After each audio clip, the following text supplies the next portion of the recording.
Committee है, शायद खाकान अब्बासी, एहसन इकबाल वगैरह हैं, वो फैसले करते हैं मिल के। लेकिन आपको पता है मियाँ शहबाज शरीफ तकरीबन हर वक्त असम्बली में आते हैं और उनके साथ पार्टी के जो लीडरशिप है वो तकरीबन रोज़ की बुनियाद पर उनसे मुलाकात भी होती है। तो वो लीडरशिप में कोई ऐसा वैक्यूम नहीं है जिसकी वजह से परेशानी हो।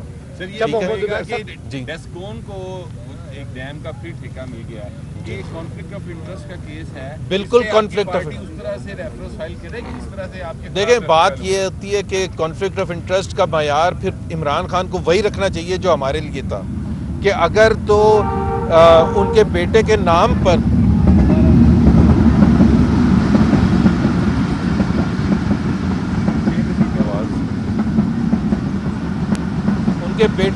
पर अगर मियां नवाज शरीफ के कोई जायदाद है तो उसकी सज़ा मिल रही है मियां नवाज शरीफ को, और डेस्कॉन जो है वो रज़ाक दाऊद की फैमिली के नाम पर है और वो खुद कमर्स मिनिस्टर भी हैं और इतना 300 बिलियन रुपए का ठेका भी मिल गया।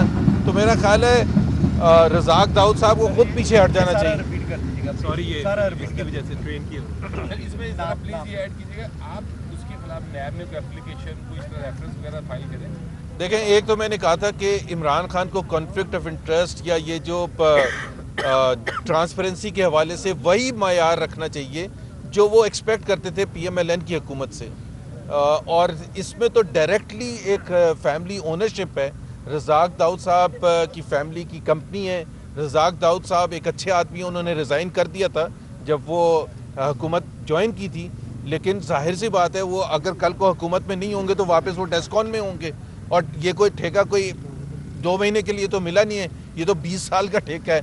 तो जाहिर सी बात है 20 साल तो PTI वैसे भी नहीं रहेगी, अल्लाह ना करे। कितना अर्सा अच्छा, इसमें मोहम्मद जुबैर साहब आप ये बता दें मैं सिर्फ ये कह रहा हूँ कि ये आपने जो कहा था रेफरेंस फाइल करेगी, उसके टू अर्ली फॉर अस के रेफरेंस की बात करें।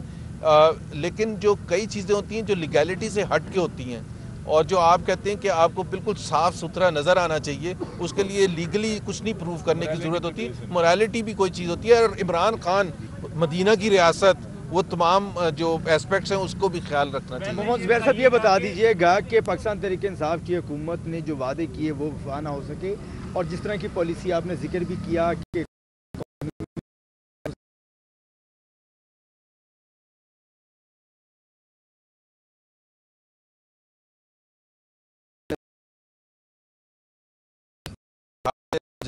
रह गया था, एक तो वो याद दहानी के लिए पाकिस्तान के अवाम को कि 50 लाख घर जो बनने थे। और मैं चैलेंज करता हूँ, वो जो डॉक्टर फ़र्रुख सलीम की आपने बात की थी, वो पहले दिफा करते थे ये 50 लाख घरों का, और मैंने चैलेंज किया था पहले दिन से और आज भी मैं चैलेंज कर रहा हूँ कि घर क्या 2 लाख घर भी नहीं बन सकते। जो स्कीम कहाँ है, फाइनेंस कौन कर रहा है? कभी कहते हैं कि हुकूमत का पैसा नहीं खर्च होगा, अगर हुकूमत का नहीं होगा तो वो कौन से प्राइवेट सेक्टर है जो फाइनेंस कर रहे हैं? कोई फाइनेंशियल इंस्टीट्यूशंस के किस रेट पर होगा, कितने साल का कर्जा होगा? एक चीज़ भी 5 महीने 6 महीने के बाद नहीं है। और 1 करोड़ जॉब्स का जो जिक्र किया था, अभी तो माइनस में है जॉब्स, तो वो तो पता नहीं कब ऐड होनी शुरू होंगी। और दूसरी बात यह है कि एक रुपए की कदर के हवाले से, और दूसरा स्टॉक एक्सचेंज में जो बुरी हालत है, 22 बिलियन डॉलर ख़त्म हो चुका है जब से ये हुकूमत आई है, स्टॉक एक्सचेंज से निकल चुका है। तो आप खुद सोचेंगे कितनी बुरी हालत है और कितना मज़ीद पाकिस्तान बर्दाश्त कर सकता है।